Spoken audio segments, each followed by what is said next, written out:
آپ کو اسلامی شہزادی بننا پڑے گا اور صحیح معنی میں اس ماں کو سب سے پہلے اصلاح اور تقویٰ اور طہارت لانا پڑے گا، تب آپ کا بچہ آگے چل کر حافظ قرآن بنے گا، آپ کا بچہ چل کر عالم دین بنے گا، آپ کا بچہ آگے چل کر مفتی بنے گا، آپ کا بچہ آگے چل کر وقت مبلغ داعی مفسر ترتیب بنے گا۔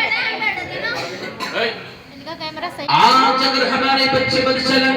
کمیاں ہماری ہیں، اس لیے آپ سب سے پہلے یہ سوچیں کہ اسلامی طرز حیات پر زندگی گزاریں،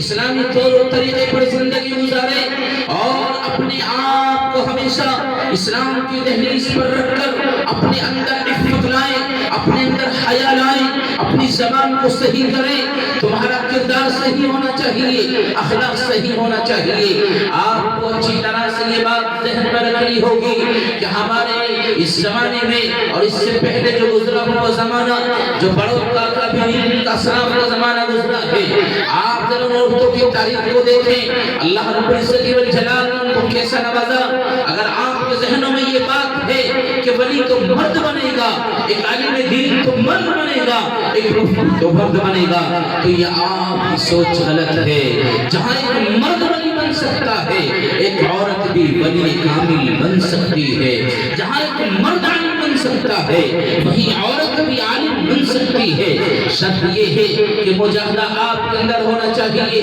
اللہ عز و جل نے آپ کو بے شمار صلاحیتوں سے نوازا، اللہ نے بے شمار ہنر سے آپ کو نوازا، بھلے ہی آپ ناقص العقل ہے، آدھی عقل آپ میں موجود ہے، یہ میری بات نہیں۔ تاجدار مدینہ امام الانبیاء جناب رسول اللہ صلی اللہ علیہ وسلم نے فرمایا، عورت واقعی ناقص العقل ہوتی ہے، لیکن آخر اللہ کے نبی نے یوں بھی کہہ دیا کہ آدھی عقل ہونے کے باوجود اچھے عقل مند والوں کی عقل کو لے کر کوچ کر جاتی ہے۔ آپ نے نہیں دیکھا گھر میں زیادہ تر تعلق گھر کو بنانے میں، سنوارنے میں، گھر کو بگاڑنے میں، اس میں زیادہ تر تعلق ایک عورت کا رہتا ہے۔ کہ آپ نے نہیں دیکھا جب رسومات کا نمبر آتا ہے، خرافات کا نمبر آتا ہے، ہمارے گھروں پر کوئی شادی بیاہ فنکشن ہوتا ہے، تو ایک گھر کا مرد جب وہ بے شمار خرافات میں، رسومات میں جکڑا ہوا ہوتا ہے، اور سبھی سوال کرتا ہے کہ محترم آپ یہ رسومات کیوں ادا کر رہے ہیں، آپ اس خرافات میں کیوں جا رہے ہیں، اور آپ نے یہ رسم کیوں اپنائی، تو فوری طور پر زبان پر جملہ آتا ہے، گھر میں عورتیں نہیں مان رہی، عورتوں نے اس رسوم کو اور رسم کو اپنا لیا، اس وجہ سے ہمارے اندر بھی یہ رسم پیدا ہو رہی ہے۔ تو وجہ یہ ہے کہ اس رسم کو منانے میں اور اس خرافات کو شامل کرنے میں عورت کا ایک حصہ رہتا ہے، اس لیے کہ اللہ نے عورت کو اس صلاحیت سے نوازا ہے، وہ مرد کو جدھر موڑنا چاہے موڑ سکتی ہے،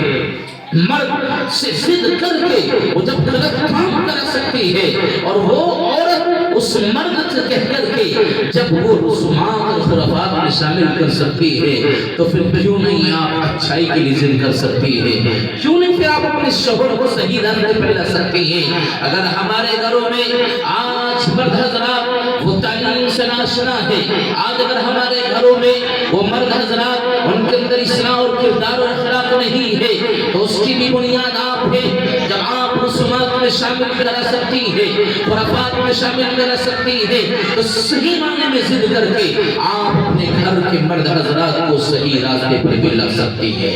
بے شمار مثالیں میں دے سکتا ہوں گھرانوں کی، اسلامی اور مسلمان گھرانوں کی، جہاں صحیح معنوں میں